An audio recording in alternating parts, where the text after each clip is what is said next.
tutorial of how I made the LeetCode challenge extension. It's the extension I use in most of my challenge videos, the random LeetCode challenge videos. Thought it'd be useful to have a quick tutorial because it's really simple and I think everyone should have at least one web extension of their own running. So essentially what you want to do is create a new folder, make two documents. One is manifest.json, one is modifier.js.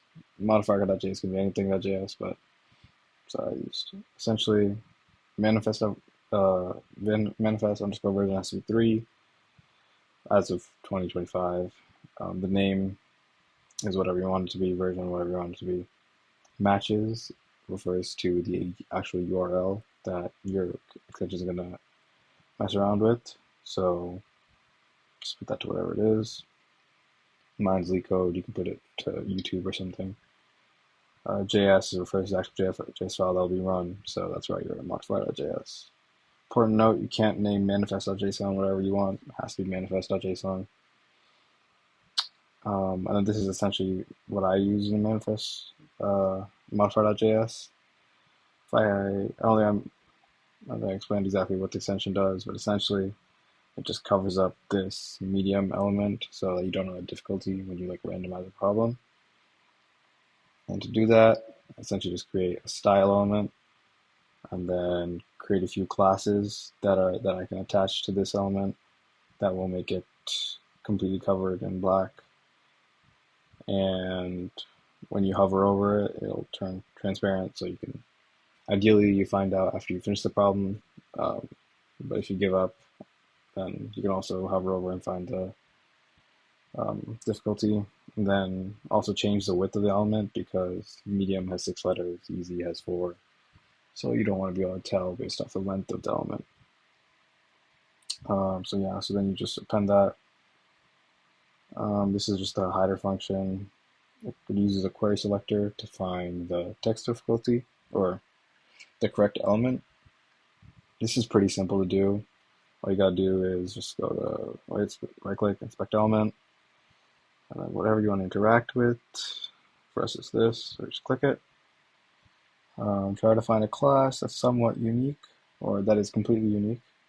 I realize it's text difficulty medium, and then that's obviously easy and hard for the ones that are easy and hard. It's just essentially for LeetCode in particular, it's the yellow coloring. So that's what that is. If you're struggling to find something unique, just hit the Gemini button, and then you can ask the AI, hey, how can I find this class in a query selector? It's pretty simple. So yeah, and then this is essentially just checks if we found an element, that's if difficulty, and if the element doesn't already have the classes that we're adding, then we add the classes. So we run that initially, so on boot we run it, and then this essentially it's just a way to detect changes in single page applications. So SPAs, as they're called, they're essentially applications that are built with React or any modern JavaScript framework. Essentially, if you notice, this is the URL, right? Usually for vanilla HTML websites, when you randomize or when you go to a new URL, it changes since the URL changed, it'll have separate HTML. But most modern websites these days, they only change the specific elements that need to be changed. And so in order to detect that, you need a mutation observer. Don't really need to know what that is. It's just const observer, new mutation observer. Put in the function that you want to run every time something changes. Observers, it just observes the entire document body, and if anything changes in its child list and subtree, it runs this function. And that's why, so anytime something happens on this page, so for example, if I go like this, you'll notice around this area, stuff is changing. So that's essentially the dynamic changes happening. You can see that happening. So every time you see something change, that's essentially calling, that's detected by the mutation observer. It runs this function, and then it will figure out if the challenge header has changed. Like if we already have something covering this. If not, then we add one. Essentially what this does is if you randomize, we should be able to, as soon as it loads in, it just calls the function again, it covers it again. That's all that is for. It's pretty simple. You can see how this can be easily modified. Just let's say you wanted to cover or remove all the YouTube Shorts elements because, I don't know, you don't want to be addicted to shorts or something. You can just change the manifest.json to youtube.com. Then style, so you can just delete style because you don't need it.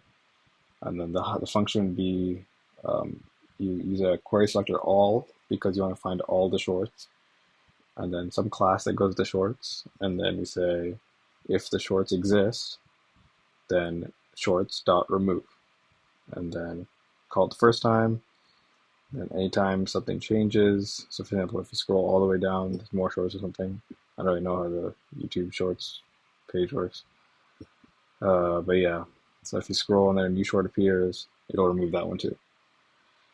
So yeah, pretty easy. It's only like around 50 lines of code, so pretty easy to do. And then in action, or rather, once you finish coding all this, right, you'll just have a folder with code in it. How do you actually use the extension? You just gotta go to Chrome / extensions, turn on developer mode, and then copy paste, or rather hit load unpack, and then click your folder and then select it and unpack it. It should look something like this. The name would obviously be changed in version code, and then turn it on. Then you should be ready to go. I have this pulled up. This is what the code I just showed you look like. You hover over it, browsing the problem. And then if you randomize,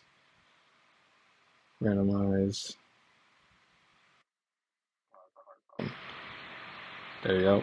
Pretty simple. I think everyone should have a Chrome extension. It's just super easy, and it's not any, especially with like LLMs, like anyone can do this. So it's definitely worth your time to just code something up in like an hour, especially if you're just following my template. Speaking of which, you can get the template at my GitHub. That's what, and then the README has the instructions for everything. So it tells you specifically for the LeetCode challenge.